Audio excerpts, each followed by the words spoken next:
Yes guys, welcome back to another video. Welcome to the George Benson Football Channel, Tuesday the 27th of August 2024. It means we're in the final week of the transfer window, which also means that you guys get a brand new Chelsea news video every single morning when you wake up in the UK. If you're not yet subscribed to this YouTube channel, we're flying since we hit 300,000 subscribers. We're already 5,000 over that number. Make sure you subscribe, and whilst you're at it, let me know you're enjoying the content by hitting the like button. Today we've got a lot of updates. It is a heavily focused striker/attacker buying, selling video. We're going to talk about Lukaku, not for long, I promise, but there is updates here.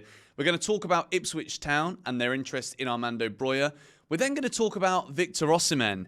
And I've figured some problems out here, and I'm not saying I don't want to sign him anymore, because I do. But there is some issues that I want to discuss with some potential striking alternatives that Chelsea could turn to. We're then going to talk about the Raheem Sterling contract resolution situation at Chelsea. And to finish the video, nice and light-hearted, it might not be for all of you, but I'm going to look at the FC25 Chelsea player ratings. But first things first, if you're buying the new Chelsea kit this season, why not use the link in the description and get yourself 10% off your order with the discount code GBFC10. The link is down below. If it cost you $100 before, because of this exclusive discount, you get it for £90 now. You're saving 10%. Easy. Bargain. Anyway, we move. Football shirts aren't bargains anymore, by the way. But we begin here with the tweet from Fabrizio Romano regarding Lukaku. No issues, no problems for Romelu Lukaku's move to Napoli from Chelsea. Just matter of documents check and contracts review ahead of travel for medical tests. Romelu has been in touch with Conte almost every day since Friday. Well, this is good news, isn't it? I'm glad Romelu Lukaku has now got someone to turn to when he decides to throw his toys out the pram again. Look, this guy, I said I wasn't going to talk about it, and then there's been a few of you lot asking me questions saying, Benson, why haven't Napoli just shown us a video of him stomping around their stadium yet? Why is he not holding up the shirt? He's gone, all right? He's gone. Lukaku is gone. The nightmare is officially over. But something that could become a bit of a nightmare is Armando Broja. And I mean, I don't mean that in like a nasty way. And it's not even remotely comparative to Lukaku. So I take that back a little bit. But Armando Broja, apparently at the end of last week, was basically on the way to joining Ipswich Town. We talked about it here on GBFC. There was a loan with an obligation for Ipswich to buy Armando Broja for 30 million quid. If they stay in the Premier League. This was a good deal for Chelsea. I think it was a good deal for Ipswich because you probably have a big part to play if they do stay up, and also a great deal for Broja. He'd be playing Premier League football every single week. And then over the weekend, this move kind of stalled, and we've got a tweet here from Darmasheth from Sky Sports. Ipswich Town in talks with Luton Town over forward Chidozie Ogbene. Ipswich's move for Chelsea striker Armando Broja stalled over the weekend due to issue with medical. It's understood going back in for Broja has not been completely ruled out. It's not really specifying here whether or not a medical was actually undertaken, and then as a result of that, Broja failed the medical. From what I understand, I think it was more of a case of Ipswich were reluctant to really proceed with even giving Broja a medical because of conversations that were probably had that either he's not fit right now, maybe there's an injury. This is an issue for Chelsea in general because Armando was coming with us on the pre-season tour. We saw him, I think, once, and it didn't look that great, to be quite honest. And eventually then it was obvious that there was going to be a move away from Chelsea negotiated. But part of me here is a bit concerned that maybe there isn't any issues here with any medicals or any fitness. And it's a case of, well, if Chelsea don't get a striker, then we'll keep Armando around because, well, we didn't sign a striker. I'm hoping that that's not the case. I'm not saying that it is. It's a bit odd how it's either he passes a medical or he fails a medical. You can't just be like, oh, I don't know about this one. Like, what do you mean? This isn't flipping Harry Potter and we're waiting for the next one to see how the series ends. You know what I mean? I don't get it. I'm still wondering if this is going to happen or not. Armando Broja to Ipswich currently in limbo. So, something else that's also in limbo, and it's been in limbo all summer long, it is the future of Victor Osimhen, but his agent, this guy is hilarious, by the way. Victor Osimhen's agent is literally, like, he loves it. He loves the show. He's talking again on social media. If you watched yesterday's news video, I was telling you that there was a bid from Al Ahly. Since then, we know that this is not happening. Victor Osimhen's agent is denying any interest in moving to Saudi Arabia after reports yesterday. Napoli hoping to sell him to spend on Lukaku, McTominay and Billy Gilmour. Chelsea interested in a potential loan or swap deal. Now, these are the comments here from Osimhen's agent. This is hilarious. Osimhen is a Napoli player with a contract recently renewed with mutual satisfaction. He made history, and when there were major offers, also this year, we always accepted the club's decisions. As I said, it is not a package to be shipped far away to make room for new profits. Victor was elected African Footballer of the Year, 8th at the Ballon d'Or. He still has so much to do in Europe. There is need for respect and balance. Blimey O'Reilly. This bloke, he loves it, doesn't he? He's dramatic. He's building this up now to the point where we can confirm this. Saudi Arabia, according to the agent, is probably off. But that also depends on probably Napoli forcefully saying to Osimhen, like, you go away, mate. Like, we've had enough of you now. And at the end of the window, if Chelsea don't make an official bid, if Paris Saint-Germain don't make an official bid, if Arsenal, Man United, if these clubs don't make official bids for Osimhen, then surely he is going to go to Saudi, because Conte's not going to play with two strikers. He wants Lukaku. They've just bought Lukaku in. So, like, Osimhen's not going to play.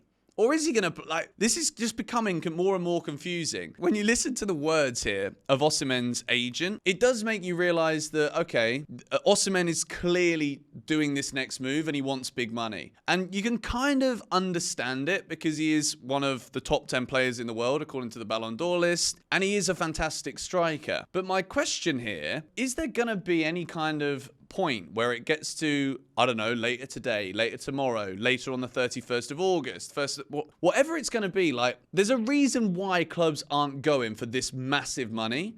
And there's a reason he's still at Napoli. And it's because I think when you look at what Osimhen is good at, when you look at what Osimhen does, yeah, he scores a lot of goals. He's been top scorer in Serie A, but like the numbers aren't like 35, 40 Erling Haaland levels, right? And he kind of wants the same money as that. And I don't think he's at that level. And when you get to this, like, when you get to this amount of money and the difference between 300 grand and 400 grand doesn't sound as big as like the difference between 100 and 120. Do you know what I mean? The numbers that are being thrown out for Osimhen's wages, like I'm hearing 500 grand. Then I'm hearing he only wants about 200. Like, it's lunacy money. It's crazy money. And I do think Victor Osimhen is a brilliant striker and he would absolutely elevate Chelsea. But one thing I want to discuss here, which after watching us play against Wolves and seeing what Nicholas Jackson did, it was an under-the-radar striker's performance. He got himself a goal, got himself an assist, and worked so incredibly hard for the team. And I just wonder, right? And this is obviously I've been pushing this Osimhen to Chelsea agenda all summer. I've been making videos on it almost every day because we keep hearing rumours that Chelsea want Osimhen. Osimhen wants Chelsea. We're going to go into some other stories about this in a minute. But I just wonder, right? Is it going to be one of those things where if Osimhen comes in and he's on big wages and he obviously has his style, is it going to fit Maresca's style? Is it going to fit what we saw work so well for Chelsea against Wolves? It's not a me saying I've changed my mind. It's not a me saying I don't want him anymore because I've seen one great Nicholas Jackson performance and now I don't think we need him. I think we need Osimhen. I think we need someone who is that kind of caliber of player to elevate the whole squad. He's been such a great goal scorer and such a great player. But I do have concerns about whether or not he'd be willing to adjust his play style to get more involved in the build-up. Or is it simply a case of, well, then it means that the other players around him, your Palmers, your Nkunkus, your Netos, your Joao Felixes, your Jacksons maybe, is it a case of these players are going to have to do more in the build-up phase, and then he's just going to be there in the box finishing off everything? I do have questions about this, and I do compare him to Nicholas Jackson, and certainly I don't say Osimhen is a way better striker. He's leagues above Jackson because they do different things. Osimhen, I think, is more of a finisher and a brute in the box, whereas Jackson is a workhorse. He drops deeper, he gets involved in the build-up, and then Cole Palmer or Noni Madueke will now score goals. Sorry I didn't mention his name before. I should have done. If we don't get Osimhen, because these wages are the sticking point. The wages right now are the reason why he's not holding up a Chelsea shirt or he's not holding up a Paris Saint-Germain shirt. It's ridiculous money. It's crazy money. But there are other players available here. And I'm just going to throw the names out right now because we've not really been linked with them. We've been linked with Alexander Isak from Newcastle. But I just think if that was to happen, we'd have to give them Noni, which I don't want to do. Isak is an amazing footballer. He would also do the kind of work that Jackson can do. Victor Gyökeres of Sporting Lisbon is on fire. He ended last season incredibly well. I think he's got 9 goals in 4 games to start this season. That is a serious striker. And he also would work hard for the team too. So maybe Victor Gyökeres is the guy. He's not going to ask for the levels of wages and the amount of money that Osimhen is asking for. I'm not saying that I've changed my mind. I want Osimhen. I've wanted Osimhen the whole time. But I do think that Chelsea could still move for somebody else. But I don't want to see Noni go. And I think Isak would be another one that Chelsea could look at. But Newcastle would not let him go, I think, without Noni coming the other way. So, I want to talk now about Raheem Sterling. Because this is an interesting transfer saga, to be honest. And this comes from David Ornstein, a man who rarely speaks unless there's something serious to talk about. Sterling priority to resolve Chelsea contract situation before talks over move this summer. 3 years left on 300 grand per week. CFC deal inquiries from clubs, but concrete dialogue yet to begin. No interest from Aston Villa, AVFC not pursuing. To be fair, this is an interesting one with Sterling too, because it's very clear that he's not going to play at Chelsea. You look at the way that Neto changed the game against Wolves, and I'd say that even someone like Mudryk, who's been bought in for big money, high ceiling, high promise apparently, even he's probably not going to get minutes now because Neto is levels above. Sterling's Chelsea future is well and truly over, in my opinion. I think the best thing for him is to find another club. But what I'm reading here from Ornstein, and I like to look into like the way that things are written and stuff, but priority to resolve Chelsea contract situation before talks over move this summer. Surely, at this point, it should simply be a move this summer and someone buys Sterling so that he's not contracted at Chelsea anymore. Am I missing something here? Let me know in the comments down below if I am. But the issue with Sterling is, like, he's not the player that he once was. And I think Sterling specifically will happily just sit there probably at Chelsea. I think Sterling wants to play, and I think he backs himself still to be a top player. I'm not saying for 1 second that he doesn't. But I just wonder who it's going to be. Like, we've heard maybe Manchester United, but like, really? Are they going to want Sterling now? Any other top Premier League club probably doesn't want him or need him. He's not going back to City. Arsenal don't need him. Liverpool don't need him. They're flipping going for Federico Chiesa now. Like, I don't know where Sterling goes. That is the problem here. And this is also a reason why Chelsea should be very careful about giving players massive wages and long contracts. And that's why it's a good thing that the level of wages that we're paying players now that we're bringing in on long-term deals is lower. It's way more manageable because if they're not good anymore, all of a sudden, midway through this long-ass contract, then at least they're not on 300 plus grand a week that Sterling is on right now. We've got to try and find a solution here for Sterling. I think he's still got one more big move in the Premier League for him. I think at Chelsea it's been difficult. There's been so much chopping, changing, different manager. It's been hard for him to settle, but at the same time, look, we could have easily got another 10 points last season if it wasn't for Sterling's individual moments of just like, what are you doing, bruv?